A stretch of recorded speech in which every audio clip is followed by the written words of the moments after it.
Saudara yang terkasih dalam nama Tuhan kita Yesus Kristus, kabar sukacita untuk kita minggu ini, firman Tuhan yang tertulis di dalam kitab Mazmur pasal 4 ayat kedua sampai ayat yang ke-9.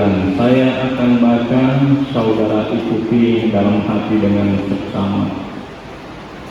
Apabila aku berseru, jawablah aku, ya Allah, yang membenarkan aku. Di dalam kesesakan Engkau memberi kelegaan kepadaku. Kasihanilah aku dan dengarkanlah doaku. Hai orang-orang, berapa lama lagi kemuliaanku dinodai? Berapa lama lagi kamu mencintai yang sia-sia dan mencari kebohongan? Ketahuilah bahwa Tuhan telah memilih baginya seorang yang dikasihinya. Tuhan mendengarkan apabila aku berseru kepadanya. Biarlah kamu marah, tetapi jangan berbuat dosa. Berkata-katalah dalam hatimu di tempat tidurmu, tetapi tetaplah diam. Persembahkanlah korban yang benar dan percayalah kepada Tuhan. Banyak orang berkata, siapa yang akan memperlihatkan yang baik kepada kita? Biarlah cahaya wajah-Mu menyinari kami, ya Tuhan. Engkau telah memberikan sukacita kepadaku lebih banyak daripada mereka ketika mereka kelimpahan gandum dan anggur. Dengan tentram aku mau membaringkan diri, lalu segera tidur. Sebab hanya Engkaulah, ya Tuhan, yang membiarkan aku diam dengan aman. Demikian pembacaan firman Tuhan sesuai dengan topik Minggu Percaya kepada Tuhan. Sama-sama kita membaca ayat yang ke-6, 3 ya. Persembahkanlah korban yang benar dan percayalah kepada Tuhan. Percayalah kepada Tuhan. Itulah topik Minggu Misericordias Domini. Bumi penuh dengan kemuliaan Tuhan.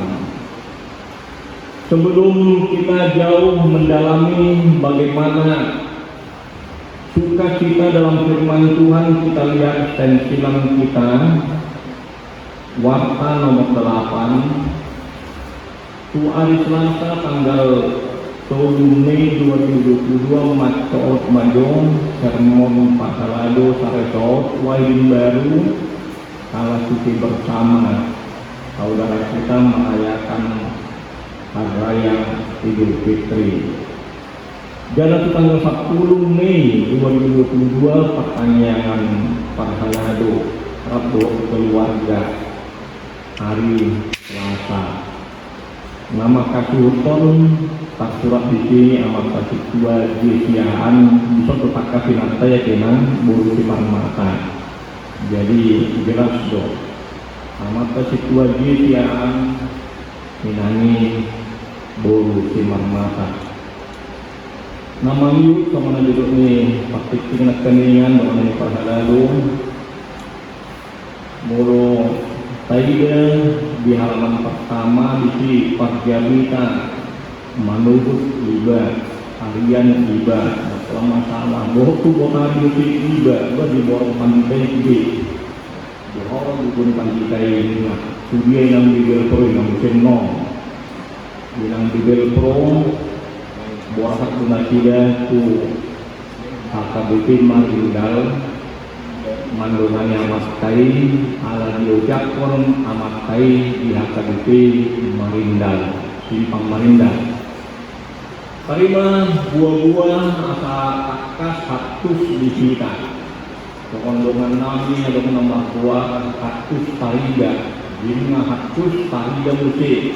Jangan ada bunyi-bunyi. di mulut bumi sonjan lagi plastik minna pasar sonjan di balangan plastik ngajulu plastik gula nama teman plastik sonari plastik gula ngadong lo karena besar doa dan jernih di mulut plastik pasti besar berjernih kan.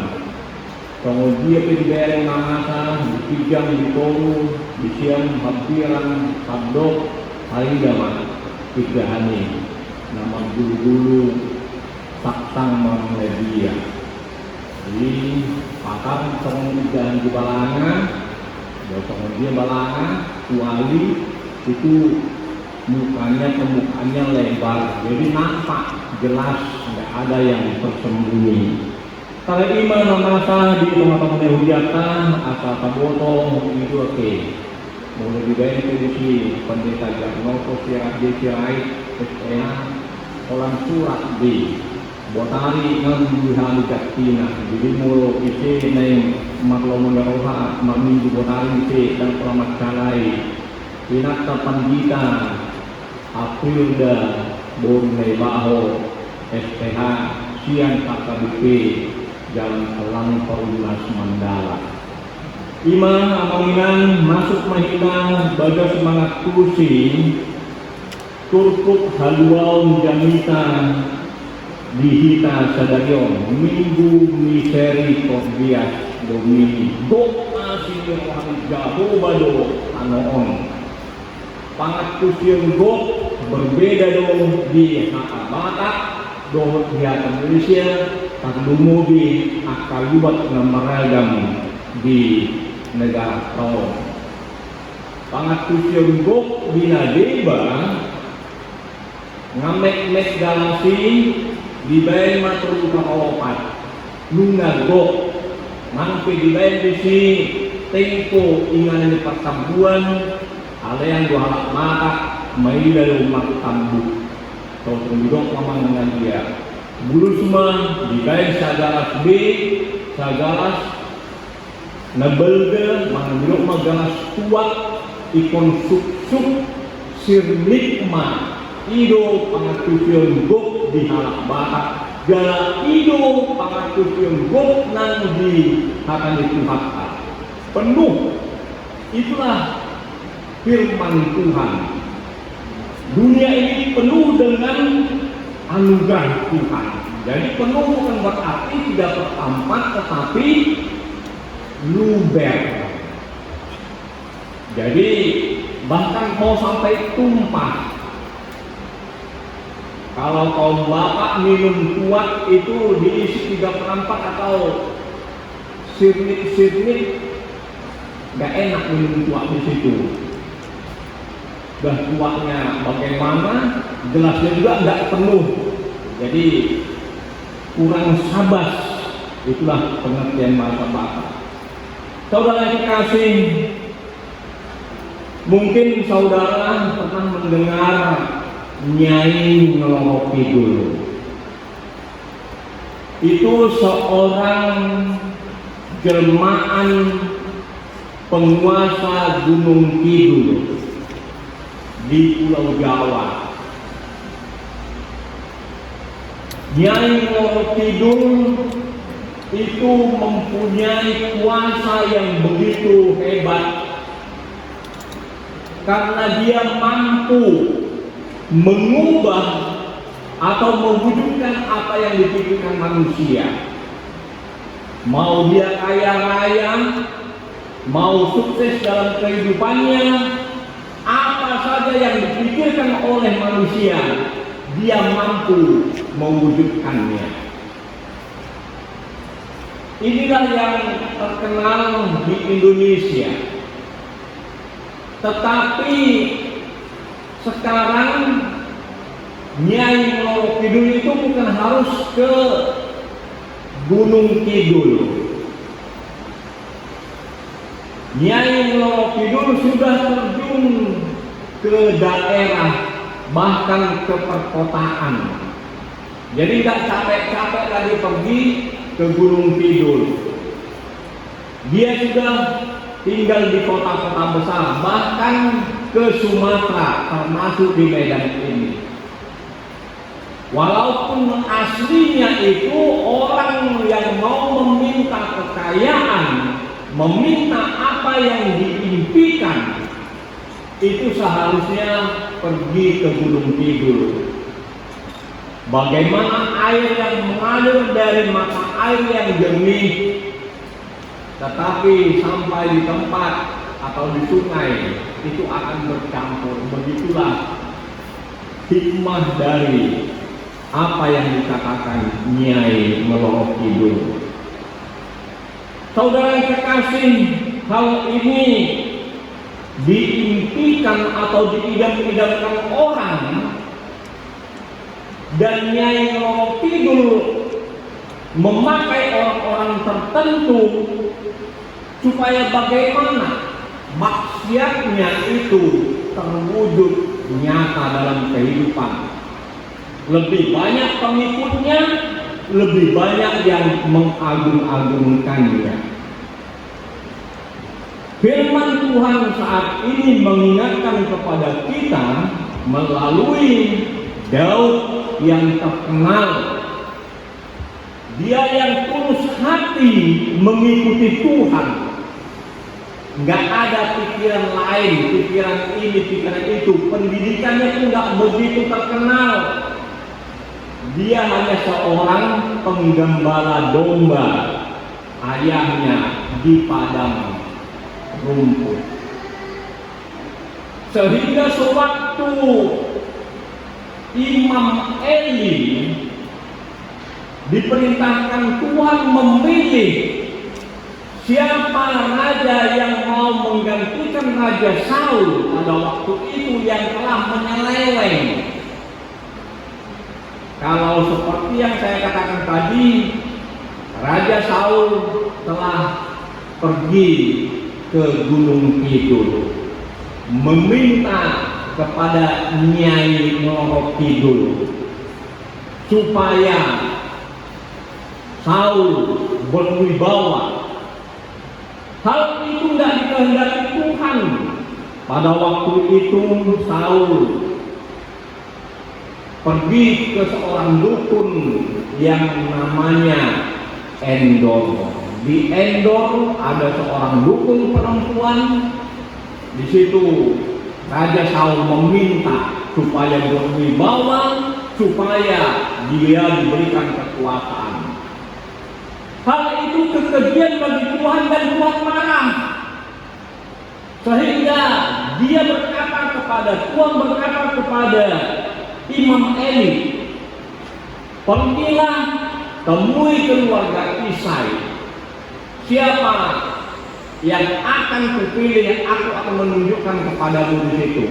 Isai menunjukkan si Sama, Aminadab dan yang lain yang biasa berperang, yang biasa melawan musuh, yang gagah, yang tegak berani. Tidak ada yang cocok bagiku. Firman Tuhan kepada Imam Eli. Imam Eli bertanya kepada Isai, tidak ada lagi anakmu yang lain? Ada satu orang lagi, tapi apalah pengetahuannya? Gak punya skill untuk berperang, dia hanya menjaga dombaku di padang rumput yang hijau. Ya, coba panggil, mana tahu Tuhan berkenan kepadanya, dan gak layak kita makan bila tidak bersama anakmu Daud. Begitu dia Daud dipanggil sampai ke halaman perkemahan Isai, bunyi tempat Allah berdiam di situ berbunyi, inilah anakku yang kupilih, yang harus kau urapi, kepadanya aku berkenan. Sehingga Imam Eli mengambil minyak, memberi urapan kepada Daud. Daud untuk berperang melawan Goliat pada waktu itu yang ditakuti oleh orang bangsa Israel. Dia hanya membawa 5 batu dan ketapel. Bayangkan saudara yang kekasih, orang pakai senjata tajam, pedang, tombak, tameng. Daud hanya pergi ke sungai mengambil 5 batu dengan ketapel. Begitu sampai ke arena peperangan, Saul mengatakan, berikan kepada dia perisai, tombak, semua perlengkapan perang. Aku akan mati. Konyol pakai begini, nggak bisa bebas bergerak. Bayangkanlah, orangnya tubuhnya kecil, nggak biasa berperang, dia hanya bebas begitu saja melakukan sesuatu. Akhirnya Daud berkata, lepaskanlah ini. Aku lebih bebas, lebih leluasa dengan tubuh yang seperti ini. Begitu dia menghampiri si Goliat, apa dikatakan Goliat? Kau pikir aku seekor anjing, serigala, sehingga kau datang kepadaku untuk melawan aku dengan membawa ketapel? Datanglah ke sini, akan ku potong lehermu, ku penggal lehermu. Akhirnya Daud datang menghampiri si Goliat, mengambil ketapelnya, diambil batu 1, enggak 2, 1 saudara yang kekasih. Begitu diketapel, kena ke kening si Goliat, akhirnya dia mati. Dan setelah mati, Daud mengambil pedang Goliat, memancung lehernya. Itulah yang terjadi. Orang Filistin kalang kabut, bersorak-sorailah.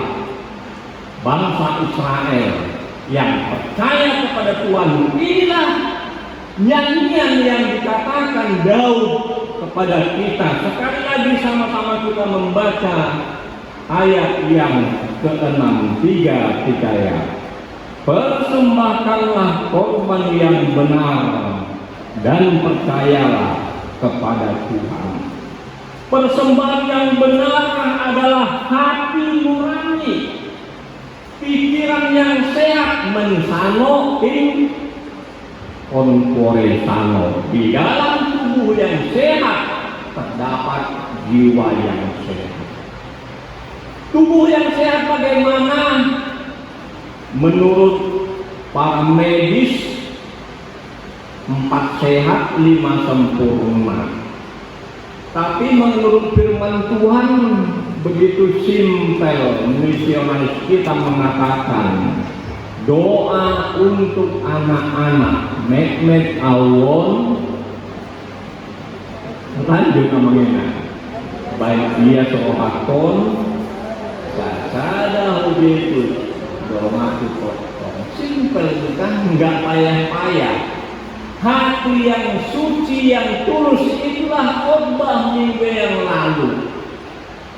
Bagaimana ketulusan hati dan kejujuran orang yang benar, dan orang yang jujur, yang benar, itu yang dikehendaki Tuhan. Quasimodo geniti, seperti bayi yang baru lahir, dia nggak butuh makanan atau keki, dia nggak butuh bagaimana cappuccino, dia hanya butuh air susu ibu, walaupun ASI diganti dengan bento. Itulah yang perlu kita ketahui. Kalau kita sudah dilahirkan menjadi lahir baru, Quasimodo geniti, kita harus mengerti dunia ini penuh dengan anugerah Tuhan. Satu ketika seorang anak meminta kepada orang tuanya, "Bapak, Saya butuh uang. Berapa banyak? Kurang lebih 4 juta beli buku. Buku kedokteran memang cukup mahal.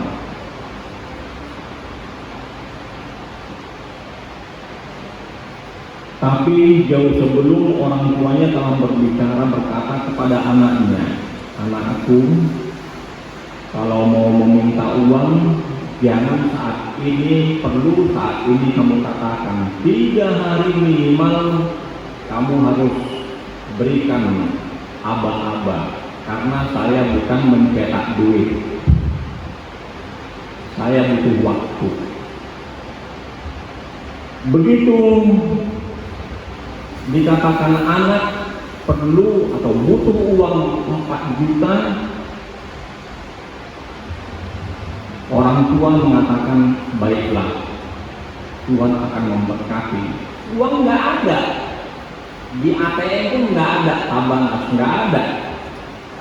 Yang ada di mana? Saudara dikasih uangnya di anak didik yang merantau sudah lama nggak menebus ijazahnya.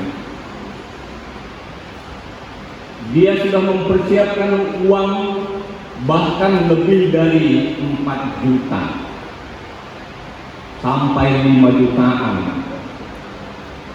Satu ketika anak yang sudah menamatkan sekolah tidak menebus ijazahnya datang, "Bapak, saya mau mengambil ijazah saya." Dipanggil pegawai ADM, "Coba lihat yang namanya ini, bagaimana, masih ada ijazahnya?" "Masih ada ijazahnya." "Lihat hutang masih ada?" "Hutangnya lebih kurang dari 2 jutaan. Itu bapak bertanya kepada anak yang datang mau menembus ijazahnya, "Anakku, bagaimana menurut pegawai hutangmu di sini lebih dari 2 juta. Apakah engkau sudah mempersiapkannya?" "Iya Pak, saya sudah mempersiapkannya, bahkan lebih dari yang Bapak katakan. Saya sudah mempersiapkan karena saya sudah bekerja di tempat yang diberikan Tuhan. Terima kasih atas didikan Bapak." Yang pertama, yang kedua juga demikian akhirnya. Itu Bapak, terima kasih Tuhan. Hal yang tidak kuharapkan engkau memberikan kepadaku sehingga kebutuhan anakku membeli buku 4 juta dapat diselesaikan, dapat diatasi. Itulah anugerah Tuhan di dunia ini yang berkelimpahan. Pikiran manusia itu yang ada di ATM atau ada di dompet. Kalau Tuhan berpikir, no problem. Orang yang tidak pernah kita harapkan, yang tidak pernah kita pertimbangkan, Tuhan mampu memberikan apa yang kita butuhkan. Itulah persembahan, itulah ucapan Daud yang dikatakan di sini. Percayalah kepada Tuhan. Beberapa kata di situ ayat dikatakan ada Selah. Menurut tafsiran Alkitab, Selah tidak dibaca, tetapi kita merenungkan apa yang dikatakan Tuhan. Kita baca ayat 3 sama-sama, 3 ya. "Hai orang-orang, berapa lama lagi kemuliaanku dinodai? Berapa lama lagi kamu mencintai yang sia-sia dan mencari kebohongan?" Kata Selah kita renungkan, kita hayati. Berapa lama lagi orang menodai kemuliaan kita? Ya silakan saja, suka-suka mereka.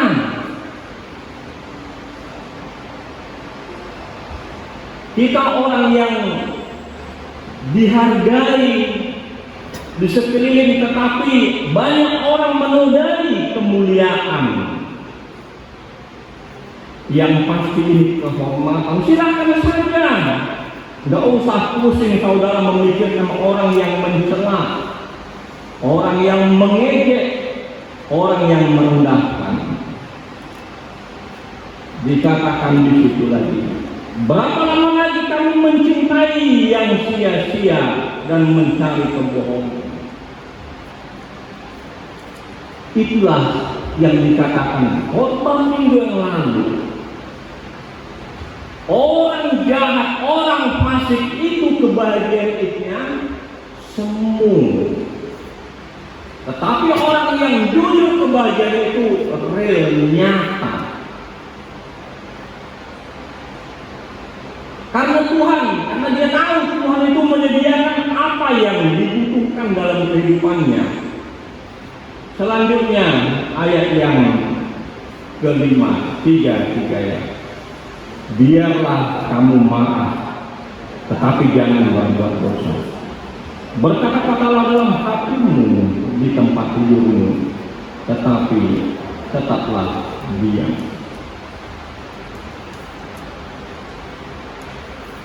Ini kita lihat, kita perhatikan sewaktu Hana berdoa kepada Tuhan di bait suci. Dia lipat tangan, mulutnya komat kamit. Datanglah Imam Eli. Ngapain kamu di situ, Hana? Pagi-pagi jam 10 sudah mabuk tua anggur. Tuhan, aku tidak mabuk tua anggur, tetapi aku berdoa kepadaku supaya Tuhan membuka, memegang, memberikan rahimku, buah rahimku, sehingga bila Tuhan memperkenankan permintaanku ini, aku akan berikan kepadamu. Ini yang dilakukan si Hana, mulutnya komat kamit. Dia nggak repot, bilang sana, bilang sini. Walaupun hamba Tuhan sendiri mengatakan, kau mabuk tua anggur pagi-pagi jam 10. Saya tidak mabuk, Tuhan, santai dia menjawab. Hal itu terjadi, inilah yang dikatakan Raja Daud kembali. Percayalah kepada Tuhan. Akhirnya, saudara yang terkasih, jelas real di sini kita lihat ayat yang ke-7, 3 ya. Banyak orang berkata, siapa yang akan memperlihatkan yang baik kepada kita?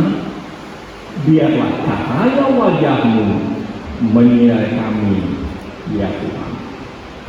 Nyata Daud menjadi raja yang membuat bangsa Israel dalam kejayaannya disegani bangsa sekeliling. Akhirnya ayat yang ke-8, 3 ya. Engkau telah memberikan sukacita kepadaku lebih banyak daripada mereka ketika mereka kelimpahan gandum dan anggur. Orang-orang Mesir, bangsa Babel pada waktu itu, bersukacita akhirnya tunduk kepada bangsa Israel yang dipimpin oleh Daud. Bahkan Raja Daud mempunyai cita-cita membangun bait suci, tetapi Tuhan tidak memperkenankan, karena Allah mempersiapkan Daud hanya untuk mempersiapkan materi kebutuhan kejayaan bangsa Israel. Akhirnya Daud berkata, ayat 9, 3 ya, dengan tenteram aku mau membaringkan diri, lalu segera tidur, sebab hanya Engkaulah ya Tuhan yang membiarkan aku diam dengan aman. mimpi Raja Daud menjadi kenyataan wujud bangsa Israel dalam kejayaan. Begitu juga saudara, nggak perlu lari ke Gunung Kidul, ke Pulau Jawa, ongkos pesawat atau lain-lain lagi repot. Nggak perlu capek-capek cari-cari siapa ya yang memegang atau pesuruh Nyai Roro Kidul di Medan ini. Nggak usah capek-capek dan dikasih. Di tempat tidur Tuhan, aku butuh ini.